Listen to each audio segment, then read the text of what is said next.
Hello student, welcome to my channel Step by Step in Physical Education. I am your subject expert Dr. Ritika Bhatia. Today in our chapter 5 yoga, which we were doing in this, today we will discuss the topic asanas, benefit of asanas and all these. Meaning of asanas.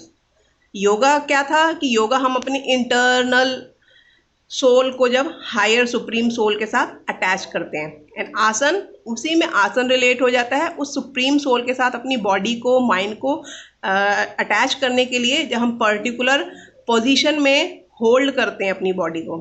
Asna means holding the body to a particular posture. उससे क्या फ़ायदा होता है? It brings stability to the body and peace to the mind. किसी भी posture में जब हम को ध्यान लगाना पड़ता है, अपनी सांसों के ऊपर कंट्रोल करना पड़ता है, जिससे कि हम इजीली हैंडल कर सकें, टाइम तक उस पोस्चर में अटेन कर सके अपनी बॉडी को. तो जब हम लॉन्ग टाइम तक उस पोस्चर में अटेन करते हैं अपनी बॉडी को, तो उससे क्या बेनिफिट मिलता है? हमारी बॉडी में स्टेबिलिटी आती है, बॉडी की फ्लेक्सिबिलिटी बढ़ती है, हमारे मन को शांति मिलती है और हमारी आत्मा उस डिवाइन सोल के साथ अटैच हो जाती easily.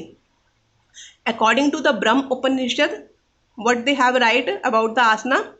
To sit in a comfortable position or posture for everlasting position or posture for everlasting period is called asana.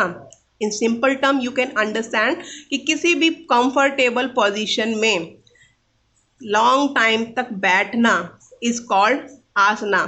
वो आप नॉर्मल लेग क्रॉस करके भी बैठ सकते हैं, आप पद्मासन लगा के भी बैठ सकते हैं, आप वज्रासन भी लगा के बैठ सकते हैं. तो जिस भी कंडीशन में जिस भी आसन में बैठ रहे हैं, बिना किसी प्रॉब्लम के, बिना किसी पेन के, जब आप लॉन्ग टाइम तक उस पोजीशन को अटेन करते हैं, तो उस पोजीशन को ही क्या कहा जाता है? आसन.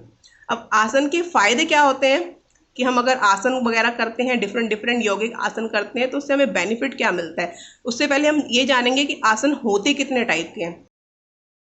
करते हैं डिफरेंट तरीके से, बट क्लियर किसी को नहीं है कि आसन कितने टाइप के होते हैं. जब हम बच्चों से पूछते हैं कि डिफरेंट टाइप के आसन बताएं, तो बच्चे उन पर्टिकुलर आसन के नाम गिनाने लगते हैं, which is a wrong thing. आसन को हम 3 टाइप्स में डिवाइड करते हैं. उनकी कैटेगरी के अकॉर्डिंग, उनकी पोजिशंस के अकॉर्डिंग आसन को 3 टाइप में डिवाइड कर सकते हैं. फर्स्ट वन इज कल्चरल आसन, जिसे हिंदी में बोलते हैं सांस्कृतिक आसन, या फिर किसी भी तरीके की पोजीशन जो एक पर्टिकुलर टाइप की पोजीशन बनती है उस आसन को करने पे, that is called cultural asana. Cultural asana में होता क्या है? It regulates and systemize the activities of body. The asana that imitate various aspect of god in form of animals and divine state of being. Means कि किसी भी आसन को करने पे जब किसी तरीके की आकृति बनती है, चाहे वो किसी जानवर की आकृति हो सकती है, किसी वस्तु की आकृति हो सकती है, तो दैट इज कॉल्ड कल्चरल आसन. उस पर्टिकुलर आसन में एक पर्टिकुलर फॉर्मेशन क्रिएट होती है, एक क्रिएचर की, किसी भी थिंग की एक फॉर्मेशन क्रिएट होती है. So that's why they called cultural asana. There are some examples of cultural asana: shirsha आसन, मत्स्य आसन, सर्वांग आसन, शलभा आसन, धनुर आसन, हल आसन, भुजंग आसन, चक्र आसन. तो इन सब नामों से आप जान सकते हो, जितने भी आसन के नाम मैंने यहाँ पे बताए, सब में कोई ना कोई क्रिएचर की, किसी ऑब्जेक्ट की फॉर्मेशन बनती है. जैसे धनुरासन, धनुर मतलब धनुष, बो, तो इसमें धनुष की आकृति बनती है बॉडी की. हल आसन मतलब खेतों में चलाने वाला जो हल होता है, उसकी तरीके की आकृति बनती है. भुजंग आसन, जिसे हम कोबरा पोज भी कहते हैं, उसमें स्नेक की तरह, कोबरा की तरह बॉडी की पोजीशन बनती है. चक्र आसन मीन्स व्हील, जो साइकिल का व्हील होता है या किसी भी तरीके का व्हील होता है, उसकी तरह बॉडी की पोजीशन बनती है. तो that's why all these called cultural आसन. द नेक्स्ट टाइप ऑफ आसन इज मेडिटेटिव आसन. मेडिटेटिव आसन से पहले हम ये समझेंगे, जब हम कल्चरल आसन करते हैं तो उसके 3 फेसेस होते हैं. किसी भी आसन को करने के लिए उसको फेसेस में करना ज़रूरी होता है. मतलब कि जब हम कोई आसन करते हैं तो इमीडिएटली उस आसन को करके तो हम पोजीशन से आ नहीं सकते. तो आसन को करने के लिए हम पहले उसकी पोजीशन अटेन करते हैं, फिर उस पोजीशन को होते हैं, फिर उस पोजीशन को ब्रेकआउट करते हैं। That is the right criteria any type of asana, either it is a meditative asana, it is a relaxative asana और कल्चरल आसन। तो इस तरीके से करने से क्या होता है कि हमें उस आसन का मैक्सिमम टू बेनिफिट मिलता है, बॉडी में किसी तरीके की प्रॉब्लम क्रिएट नहीं होती है, मसल्स में किसी तरीके की फटीग नहीं फील होती है और आसन इजीली आप परफॉर्म कर पाते हैं लॉन्ग टाइम तक। ओके, तो second one is meditative asana. Meditative asana कौन से होते हैं?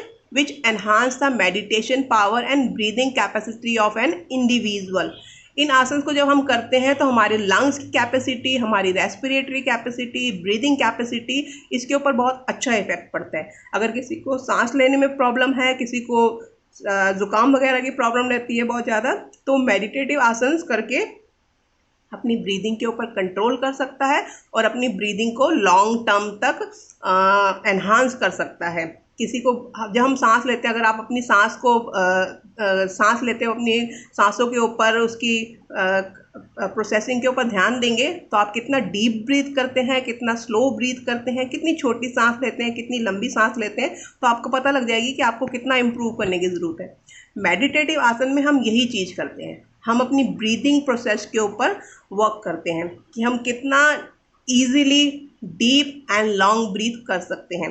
बेसिकली हम जब भी सांस लेते हैं तो बहुत छोटी छोटी सांस लेते हैं, ठीक है। तो जो छोटी छोटी सांस लेने से क्या होता है कि हमारे लंग्स में थोड़ी थोड़ी हवा जाती है, जिससे कि वो ज़्यादा जल्दी एक्सपेंड नहीं होते हैं और हमें अस्थमा का कई बार प्रॉब्लम हो जाता है या हम बहुत जल्दी थक जाते हैं। तो मेडिटेटिव आसन की प्रैक्टिस करने से हमारी ब्रीदिंग पैटर्न सही होता है, हमारी डीप और लॉन्ग सांस लेने की क्या कहते हैं कैपेबिलिटी इंक्रीज होती है, जिससे कि हमारी बॉडी में फटीगनेस भी डिले होने लगती है। तो there is a few example of meditative asana: padmasana, sukh asana, siddhasana, vajrasana, even also you can do in meditative asana. तो इन आसन में लॉन्ग टाइम तक बैठने से आपका माइंड भी कूल एंड काम होता है। आपकी मेडिटेशन जब हम करते हैं, एक पर्टिकुलर पॉइंट में अपनी बॉडी को, अपने माइंड को कॉन्सेंट्रेट करते हैं, तो हमारा कॉन्सेंट्रेशन पावर भी इंक्रीज होती है, हमारी ब्रीदिंग कैपेसिटी भी इंक्रीज होती है। It is a very good asana for the students those preparing for any exams और doing any type of study. तो उनको डेली इस आसन को करना चाहिए 10 मिनट, जिससे कि उनकी ब्रीदिंग कैपेसिटी भी इंक्रीज होएगी, उनका मेडिटेटिव पावर भी इंक्रीज होएगी। The next and last one is in relaxative asana. Relaxative आसन, जैसे कि आपको नाम से ही क्लियर है कि वो आसन जो किसी भी तरीके से बॉडी को रिलैक्स प्रोवाइड करते हैं, रिलैक्सेशन प्रोवाइड करते हैं, बॉडी को फटीग की स्थिति से बाहर निकालते हैं, that is called relaxative asan. Asan those remove tension and fatigue and bring about physical as well as mental relaxation. Body में एज यू नो कि फटीग किसी भी तरीके से होती है। कई बार हम फिजिकली फटीग नहीं होते बट मेंटली बहुत फटीग हो जाते हैं, जब बहुत प्रेशर होता है, टेंशन होती है, एग्जाम्स की, वर्क प्रेशर होता है, तो उस प्रेशर से आउट होने के लिए भी हम रिलैक्सेटिव आसन कर सकते हैं। एंड वो रिलैक्सेटिव आसन कौन कौन से हो सकते हैं? बालासन, विपरीत करणी आसन, मकरासन, शवासन। अगर आप इनमें से किसी भी तरीके के आसन को डेली रूटीन में करते हैं, जब आप बहुत फिजिकली या मेंटली एग्जॉस्ट फील करते हैं, तो आप बहुत जल्दी रिलैक्स हो जाते हैं। रिलैक्सेटिव आसन में सबसे बड़ा यूज़ होता है आपकी ब्रीदिंग का। जस्ट लाई डाउन करने से या उस पर्टिकुलर आसन में लेट जाने से ही आपकी बॉडी रिलैक्स नहीं हो जाती है। आपकी ब्रीदिंग प्रोसेस कैसा है, आप किस तरीके का ब्रीदिंग पैटर्न यूज़ कर रहे हैं, आपका कंसंट्रेशन किस जगह पे है, वो सब चीज़ें भी बहुत मायने रखती हैं। इवन आप एक सिंपल शव आसन में भी अगर लेटते हैं तो उसमें भी आपका ब्रीदिंग पैटर्न, आपका जो मेन कॉन्सेंट्रेशन है आपकी ब्रीदिंग पैटर्न पे और आपके बॉडी के पार्ट्स पे होना चाहिए, जिससे कि आप इजीली और जल्दी रिलैक्स हो सकें। अगर आप सिंपल शवासन में लेट के सो जाएंगे तो आपकी बॉडी रिलैक्स नहीं होगी। क्यों? क्योंकि आपकी बॉडी के साथ साथ माइंड का रिलैक्स होना भी बहुत ज़रूरी होता है। आई होप कि आपको ये आसन के टाइप समझ आ गए होंगे in a easy way. Now we come on the next point, that is benefit of asana. First हमने देखा था योगा से क्या आसन बेनिफिट्स होते हैं। Now we come on the benefit of asana, कि आसन जब हम करते हैं डिफरेंट डिफरेंट तरीके के, तो उनसे क्या बेनिफिट होता है। First one, improve muscle tone, flexibility, strength and stamina. जब भी किसी भी टाइप की आसन कोई एक्टिविटी को हम करते हैं, मेडिटेटिव हो या फिर कल्चरल हो, तो हमारी मसल्स को टोन करता है, फ्लेक्सिबिलिटी को इंक्रीज करता है, स्ट्रेंथ एंड स्टेमिना को इंक्रीज करता है। कोई भी इंडिविजुअल जब किसी टाइप की एक्टिविटी नहीं कर पाता या टाइम नहीं होता है, वो डेली रूटीन में 10 मिनट का वर्कआउट यौगिक एक्सरसाइज के ऊपर अगर स्पेंड करता है तो उससे भी उसकी बॉडी में फ्लैक्सिबिलिटी, स्ट्रेंथ, स्टेमिना इंक्रीज हो सकता है। Second point is easy movement of the body में जॉइंट में किसी भी तरीके की फ्रीजिंग हो जाती है, जॉइंट फ्रीज हो जाते हैं, मूवमेंट ईजी नहीं होता, मूवमेंट करने पे बहुत ज़्यादा होता है। सीनियर पीपल जो जिनकी बॉडी एक एज के बाद बहुत फ्रीज होने लगती है, किसी भी तरीके का वर्कआउट नहीं कर सकते, तो अगर डेली रूटीन में वो योगी एक्सरसाइजेस को, स्ट्रेचिंग एक्सरसाइजेस को इंक्लूड करते हैं तो उनकी बॉडी को बहुत फ़ायदा होता है। बॉडी जॉइंट्स में मूवमेंट जो होती है वो बहुत ईजी हो जाती है। बॉडी का टेम्परेचर इंक्रीज होने से उन मूवमेंट को करना ईजी हो जाता है। Tones the organs, internal and as well as external body tone होती है। जब फ्लैक्सिबिलिटी बढ़ती है तो फ्लैक्सिबिलिटी बढ़ने से क्या फ़ायदा होता है कि जो आपके जॉइंट्स होते हैं, आपके ऑर्गन्स होते हैं, उनमें टोनिंग भी इंक्रीज होती है। जो फैट टिश्यूज़ होते हैं, फैट मास होता है, वो धीरे धीरे टोन होने लगता है और जो फैट्स होता है वो धीरे धीरे कम होने लगता है। Aid in blood circulation, simple यौगिक एक्सरसाइजेस करने से, आसन करने से हमारा जो ब्लड सर्कुलेशन है वो भी इम्प्रूव होता है। क्यों? क्योंकि जब हम आसन करते हैं तो उन आसन को करने से हमारे बॉडी का टेम्परेचर भी इंक्रीज होता है, जिससे कि हमारा इंटरनल ब्लड सर्कुलेशन भी इम्प्रूव होता है और डिफरेंट ऑर्गन्स को ईजिली ब्लड सप्लाई होती है। Okay, then stimulus immune system, आपका जो इम्यूनिटी सिस्टम होता है उसको इम्प्रूव करता है। इम्यूनिटी सिस्टम का फ़ायदा क्या होता है हमारी बॉडी में कि हमें किसी भी तरीके की डिजीज़ से लड़ने की पावर प्रोवाइड करता है। तो हमारा जब वर्कआउट करते हैं तो फ्लैक्सिबिलिटी इंक्रीज होती है, इंटरनल टेम्परेचर इंक्रीज होता है, ब्लड सर्कुलेशन इम्प्रूव होता है, तो हमारी इम्यूनिटी भी ऑटोमेटिकली इंक्रीज हो जाती है। Lower blood pressure and cholesterol level, when we do any type of yogic asan, then it also decrease the improve our lower blood pressure and cholesterol level। किसी भी तरीके की एक्टिविटीज़ करने से जब हमारी बॉडी में ब्लड सर्कुलेशन इम्प्रूव होता है, इंटरनल टेम्परेचर इंक्रीज होता है, तो हमारी बॉडी में जो सेल्स होते हैं, ब्लड सेल्स होते हैं, वो इजीली मूव आउट कर पाते हैं, जिससे हमारी बॉडी में किसी भी तरीके की प्रॉब्लम नहीं आती है। जो इंटरनल कैपिलरीज होती हैं, जो इंटरनल टिश्यूज़ होते हैं, उनमें अच्छे से ब्लड सर्कुलेट्स होता है। किसी भी तरीके का फैट जो होता है वो हमारी कैपिलरीज में डिपोज नहीं होता है, जिसकी वजह से कोलेस्ट्रॉल का प्रॉब्लम भी रिड्यूस होता है, लो बीपी का प्रॉब्लम भी इम्प्रूव होता है। रिड्यूस फैट, जब बॉडी में एडिपोज टिश्यूज़ जो होते हैं, यौगिक आसन करने से, वर्कआउट करने से, वो एडिपोज टिश्यूज़ के ऊपर वर्क करता है। तो एडिपोज टिश्यू के ऊपर वर्क करने से क्या होता है, हमारी फ्लैक्सिबिलिटी इंक्रीज होती है, हमारा वेट रिड्यूस होता है, साथ ही साथ इंच लॉस होता है। क्लिनजिंग, इंटरनल ऑर्गन्स को क्लीन अप करता है। हमारा नेसल है, हमारी ब्रीदिंग है, उसकी कैपेबिलिटी इंक्रीज होती है, तो हमारे इंटरनल ऑर्गन भी क्लींजिंग हो जाते हैं। डिफरेंट तरीके की षटक्रम क्रियाएं होती हैं, नेति, धोती, वस्ती, इनके थ्रू हम अपने इंटरनल ऑर्गन की क्लींजिंग कर सकते हैं, जिससे कि हमारी बॉडी की प्योरिटी इंक्रीज होती है और इंटरनल ऑर्गन और अच्छे से स्ट्रॉन्ग हो जाते हैं, वर्किंग कैपेबिलिटी उनकी इंक्रीज हो जाती है। इम्प्रूव ब्रीदिंग, ऑब्वियस है, मैंने आपको अभी पीछे बताया था कि हम किसी भी तरीके का मेडिटेटिव आसन करते हैं, प्राणायाम वगैरह करते हैं, ब्रीदिंग एक्सरसाइज करते हैं, तो हमारे को ब्रीदिंग प्रोसेस इंक्रीज होता है, डीप ब्रीदिंग लेने की हमारी कैपेबिलिटी बढ़ती है। अस्थमा या किसी भी तरीके का कोल्ड वगैरह का प्रॉब्लम होता है तो वो और रिड्यूस हो जाती है। Reduce stress and tension, improve concentration and creativity. जब हम मेडिटेटिव आसन करते हैं, लॉन्ग टाइम तक प्रैक्टिस करते हैं उनकी डेली, तो उससे क्या होता है, हमारा माइंड जो है वो कूल एंड काम होता है, उसकी सोचने समझने की क्षमता बढ़ती है, स्ट्रेस लेवल डिक्रीज होता है, टेंशन प्रेशर डिक्रीज होता है, हमारा कंसंट्रेशन बढ़ता है और काम को डिफरेंट तरीके से करने की हमारी क्रिएटिविटी भी इम्प्रूव होती है। Create sense of well being and calmness, जब हमारा कंसंट्रेशन पावर इंक्रीज होता है, स्ट्रेस टेंशन रिड्यूस होता है, तो वो हमारी इंटरनल पावर को भी इंक्रीज करता है। हमारे अंदर हमारी बॉडी में इंटरनल कामनेस इंक्रीज होती है, जिससे कि हमें किसी भी छोटी छोटी बातों को लेके प्रेशर राइज होने की जो हमारी हैबिट होती है वो डिक्रीज हो जाती है।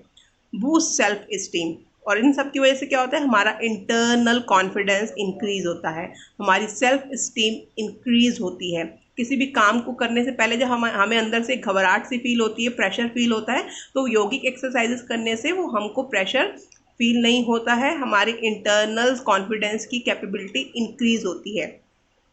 Elevates the mind, create spiritual sentiment, means कि जब हम वर्कआउट करते हैं, मेडिटेटिव आसन की प्रैक्टिस करते हैं, तो हमारा जब कॉन्फिडेंस इंक्रीज होता है उनसे, तो कॉन्फिडेंस इंक्रीज होने से क्या होता है कि हमारी बॉडी में इंटरनल कामनेस आती है, हमारा माइंड और स्पिरिचुअल पॉजिटिव चीज़ों की तरफ बूस्टअप होता है। तो पॉजिटिव थिंग्स की तरफ इंक्लाइन होने से क्या होता है कि हमारी बॉडी इंटरनली और एक्सटर्नली दोनों तरीके से physically as well as mentally भी इम्प्रूव होती है। तो देखा फ्रेंड्स आपने कि डिफरेंट डिफरेंट फ़ायदे कितने हैं आपको इस तरीके से योगिक आसन करने, simple yogic exercises, stretching exercise daily routine में इंक्लूड करने से आपको कितने तरीके के बेनिफिट्स हो रहे हैं। फिजिकली साथ साथ मेंटली आपको हर तरीके से इससे बेनिफिट्स होते हैं और आपकी बॉडी में पॉजिटिविटी आती है।